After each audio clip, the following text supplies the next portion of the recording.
आंदोलन के समय कि आप लोग हमें जिस भूमिका में देखना चाहेंगे हम उस भूमिका में तैयार हैं। अगर आप लोग चाहेंगे कि पुलिस की लाठी खाए तो हम खाएंगे। हमें लगता है हम किसी राजनीतिक परिवार से नहीं, हम बीपीएससी की तैयारी करने पटना आए थे, अधिकारी बनने, और लड़ते लड़ते पेपर लीक सब के खिलाफ छात्र नेता कब बन गए हमें भी पता नहीं चला। कोचिंग माफियाओं के साथ नहीं है, रंगा सियार बहुरूपिये के साथ नहीं है, हमारे पास पैसा नहीं है, जो है बस सच्चाई और ईमानदारी है। तो हंसी आ रही थी कि जो बहुरूपिये रंगा सियार के बारे में ऐसा ऐसा शब्द बोला जा रहा था जेल में, क्योंकि न्यूज चलता है वहाँ, टीवी चलता है, अखबार आता है, सब लोग देख रहे हैं, सब बोल रहे हैं कि रंगा सियार तो पता नहीं रंगा सियार ही सब क्यों बोलना शुरू कर दिया। रंगा सियार हमको तो आश्चर्य, बोल रहे हैं कि रंगा सियार नहीं आया जेल में, वो तो नौटंकी कर रहा था कि गिरफ्तार हो गए, हॉस्पिटल में जाके भर्ती हो गया, मार खाया आप, जेल में आया आप और नौटंकी कर रहा है रंगा सियार। हम पटना पुलिस से कहना चाहते हैं कि जो आदमी अफवाह फैला रहा है उस पर कार्रवाई क्यों नहीं कर रहे हैं। हम आपने हमें गिरफ्तार किया, जेल भेजा, इसके लिए भी धन्यवाद देते हैं पटना पुलिस को।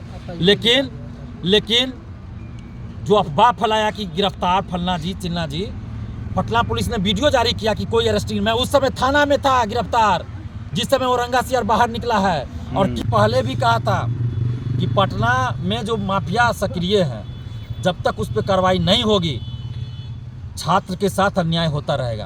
और जब पता चला कि दिलीप कुमार गिरफ्तार हुए तो 20-25 एडवोकेट चल गए, आप ही बता रहे हैं 20 वकील, तो 20 वकील आ गए मेरी रिहाई के लिए, वो भी बिना फीस के। तो ये तो मेरी कमाई है, हम पैसा नहीं कमाए लेकिन यही कमाई है मेरी। अभ्यर्थियों से हम यही कहेंगे, सबसे पहले हार्दिक शुभकामना जो ईमानदारी से एग्जाम देने जा रहे हैं, और हम अपील करेंगे कि अफवाहों से दूर रहिए। कोई व्हाट्सअप टेलीग्राम ग्रुप में कुछ भी आ रहा हो सब चीज़ मत देखिए, ये सब चीज़ अफवाहों पर ध्यान मत दीजिएगा। आप सकारात्मक सोच के साथ एग्जाम देने जाएं, बस सकारात्मक सोच के साथ आप परीक्षा दीजिए, और जो आपका नोटिफिकेशन होगा एडमिट कार्ड पे या पहले भी आया उसका पालन कीजिए। जैसे कब पहुंचना है एग्जाम हॉल में, सेंटर पे 1 घंटा पहले गेट बंद हो जाएगा, तो इस सब चीज़ का ख्याल रखिए। 1 मिनट भी आप लेट होइएगा, 2 सेकंड भी लेट होइएगा, गेट बंद कर दिया जाएगा, इस चीज़ का ख्याल रखिए। उसके बाद कोई उपाय नहीं हो पाएगा, मैं भी कुछ नहीं उसके लिए कर सकता। तो इसलिए आप 11 बजे बंद होगा गेट, तो आप 10:30 बजे मान के चलिए कि 10:30 बजे गेट बंद होगा, तो 10:30 बजे आप गेट पे पहुंचे रहिए, उससे पहले ही पहुंचे रहिए। इसमें कोई नहीं चलेगा।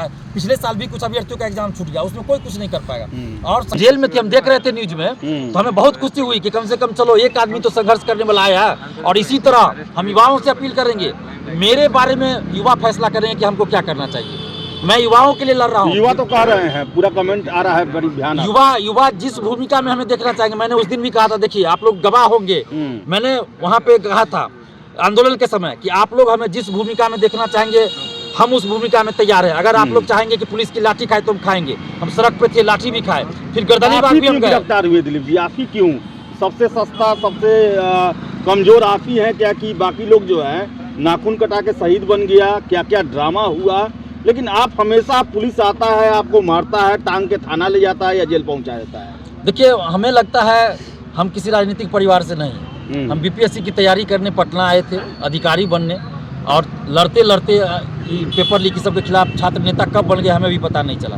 तो बहुत लोगों को अब लग रहा होगा कि भाई दिलीप कुमार को इतना समर्थन कैसे मिला, तो साजिश रची जा रही है। और हम किसी राजनीतिक परिवार से नहीं है, हम जो बड़े बड़े राजनीतिक घराने उनसे नहीं है, किसी राजनीतिक पार्टी से हमारा कोई दूर दूर तक संबंध नहीं है, किसी नेता से कोई संबंध नहीं है, हम कोचिंग माफियाओं के साथ नहीं है, रंगा सियार बहुरूपिये के साथ नहीं है, हमारे पास पैसा नहीं है, जो है बस सच्चाई और ईमानदारी है। तो हर युग में हुआ है, सच्चाई और ईमानदारी के साथ जो लड़ते हैं उनको सताया जाता है, लेकिन अंततः जीत होती है सच्चाई की। आंदोलन के साथ नौटंकी भी हुआ है, ये तो सारी दुनिया देख रही है। हम तो जेल में थे, हमें तो हंसी आ रही थी कि जो बहुरूपिये रंगा सियार के बारे में ऐसा ऐसा शब्द बोला जा रहा था जेल में, क्योंकि न्यूज चलता है वहाँ, टीवी चलता है, अखबार आता है, सब लोग देख रहे हैं, सब बोल रहे हैं कि रंगा सियार तो पता नहीं रंगा सियार ही सब क्यों बोलना शुरू कर दिया। रंगा सियार हमको तो आश्चर्य हुआ। गेट पे ही आए, गेट से जैसे ही इन करते हैं जेल में, तो सभी कैदी भी, और भी लोग हम नहीं बता सकते, लेकिन कैदी के बारे में बता सकते, बहुत सारे लोग बोल रहे हैं कि रंगा सियार नहीं आया जेल में, वो तो नौटंकी कर रहा था कि गिरफ्तार हो गए, हॉस्पिटल में जाके भर्ती हो गया,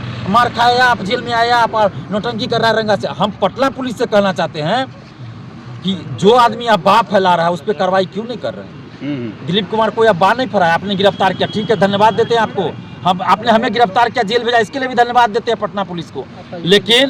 लेकिन जो अफवाह फैलाया कि गिरफ्तार फलना जी चिन्ना जी, पटना पुलिस ने वीडियो जारी किया कि कोई अरेस्टिंग, मैं उस समय थाना में था गिरफ्तार जिस समय वो रंगा सियार बाहर निकला है, और कैसे निकला वो सब मैंने देखा है। 10-10 लोग उसको गए हैं छोड़ने के लिए और नौटंकी करके बोल रहा है कि हम गिरफ्तार हुए, खुद थाना में जाके बैठ के बातचीत कर रहे हैं और बोले बाहर चलवा रहे हैं कि गिरफ्तार हो गए। तो क्या ऐसे लोगों पे कार्रवाई नहीं होनी चाहिए? होनी चाहिए। जब पटना पुलिस का खुलेआम मजाक उड़ाया जा रहा है कि पटना पुलिस ने गिरफ्तार किया, और जो ट्विटर हैंडल की बात की जा रही है वो ट्विटर हैंडल कौन चला रहा है? ये तो मैंने नहीं देखा, मैं झूठ नहीं बोलूँगा, कर भी रहे होंगे, मैंने नहीं देखा। फ़ोन यूज कर रहे थे कि नहीं कर रहे थे, हो सकता है कर रहे हो, मैंने नहीं देखा क्योंकि मुझे दूसरे रूम में बैठाया गया था।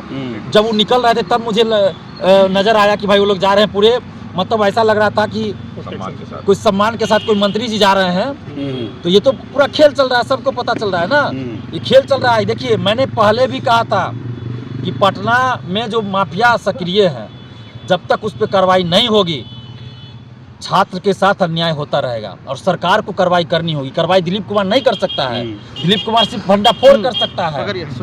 कल एग्जाम है दिलीप जी, क्या कहेंगे छात्रों को? देखिए छात्रों को तो हम सबसे पहले तो समस्त छात्र छात्राओं को धन्यवाद देते हैं कि मेरी रिहाई के लिए बहुत प्रयास किया इन लोगों ने डिजिटली। और देखिए ये लोग दिन रात जो है एक है, शिक्षकगण भी साथ दिए, वकील साहब भी दिन रात लगे रहे बिना फीस का। ये तो बहुत बड़ी बात हो गई कि बहुत सारे एडवोकेट आ गए, युवा एडवोकेट। 20 एडवोकेट वहाँ मौजूद थे आपके जमानत के दिन। तो वही तो मुझे आश्चर्य लग रहा है ना। तो ये तो कहीं ना कहीं इसी से तो मुझे बल मिलता है ना कि मैं अच्छा काम कर रहा हूँ, तभी तो ये लोग लगे हुए हैं। नहीं तो बिना ये फीस के कोई वकील नहीं आते हैं आज के ज़माना में। और जब पता चला कि दिलीप कुमार गिरफ्तार हुए तो 20-25 एडवोकेट चल गए, आप ही बता रहे हैं 20 वकील, तो 20 वकील आ गए मेरी रिहाई के लिए, वो भी बिना फीस के। तो ये तो मेरी कमाई है, हम पैसा नहीं कमाए लेकिन यही कमाई है मेरी। अभ्यर्थियों से हम यही कहेंगे, सबसे पहले हार्दिक शुभकामना जो ईमानदारी से एग्जाम देने जा रहे हैं। और हम अपील करेंगे कि अफवाहों से दूर रहिए, कोई व्हाट्सअप टेलीग्राम ग्रुप में कुछ भी आ रहा हो सब चीज़ मत देखिए, ये सब चीज़ अफवाहों पे ध्यान मत दीजिएगा। आप सकारात्मक सोच के साथ एग्जाम देने जाएं, बस सकारात्मक सोच के साथ आप परीक्षा दीजिए। और जो आपका नोटिफिकेशन होगा एडमिट कार्ड पे या पहले भी आया उसका पालन कीजिए। जैसे कब पहुंचना है एग्जाम हॉल में, सेंटर पे 1 घंटा पहले गेट बंद हो जाएगा, तो इस सब चीज़ का ख्याल रखिए। 1 मिनट भी आप लेट होइएगा, 2 सेकंड भी लेट होइएगा, गेट बंद कर दिया जाएगा, इस चीज़ का ख्याल रखिए। उसके बाद कोई उपाय नहीं हो पाएगा, मैं भी कुछ नहीं उसके लिए कर सकता। तो इसलिए आप 11 बजे बंद होगा गेट, तो आप 10:30 बजे मान के चलिए कि 10:30 बजे गेट बंद होगा, तो 10:30 बजे आप गेट पे पहुंचे रहिए, उससे पहले ही पहुंचे रहिए। इसमें कोई नहीं चलेगा। पिछले साल भी कुछ अभ्यर्थियों का एग्जाम छूट गया, उसमें कोई कुछ नहीं कर पाएगा। और सकारात्मक सोच के साथ एग्जाम दीजिए। अभी लंबी लड़ाई लड़नी है बीपीएससी में सुधार के लिए, बीएसएससी दरोगा बहाली, सिपाही बहाली में पारदर्शिता के लिए, और भी जो छात्रों का मुद्दा है उन सभी मुद्दों को लेकर आगे। और कुछ लोगों को ये लग रहा होगा कि दिलीप कुमार को जेल में बंद कर देने से दिलीप कुमार चुप हो जाएगा, डर जाएगा, तो ये सब चीज़ नहीं होने वाला। क्योंकि हमारे पास वो हथियार है, शांति का हथियार, सच्चाई का हथियार, ईमानदारी का हथियार और संवैधानिक तरीके से लड़ाई लड़ने का हथियार, लोकतांत्रिक तरीके से लड़ने का हथियार। तो हम उसी हथियार के बल पे लड़ रहे हैं। मेरे शरीर का वजन कम हो गया है, शरीर पहले से बहुत आधा का आधा भी हो गया होगा, क्योंकि जेल में खाना कैसा मिलता है सबको पता है। और लेकिन मेरा इरादा कमज़ोर नहीं हुआ है, मेरी इच्छा शक्ति पहले से ज़्यादा मजबूत हुई, मेरे इरादा पहले से ज़्यादा मजबूत हुआ है और पहले से भी ज़्यादा मजबूती के साथ हम लड़ाई लड़ेंगे। छात्र हित में और जनहित में भ्रष्टाचार के खिलाफ मजबूती के साथ आगे भी लड़ेंगे। तो और भी मीडिया के